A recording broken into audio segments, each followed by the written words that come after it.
Hi guys, it's me, Deborah, and I'm Shopee affiliate and content creator na din dito sa YT.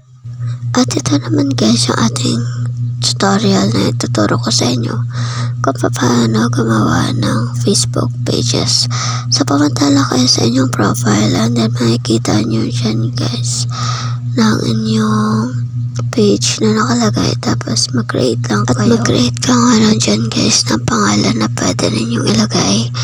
Importante din talaga yung meron kayong page kasi pwede nyo ilagay yung link ninyo ng yellow basket nyo or blue or black ganun na basket. So iba pa din tayo guys.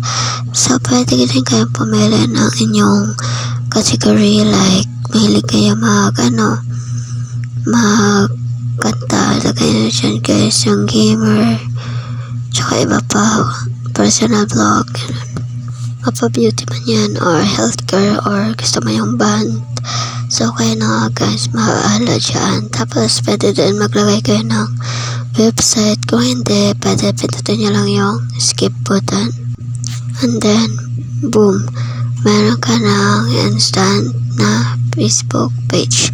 And then lagyan mo rin siya ng cover photo mo, and then say anything na mapaganda yung page mo.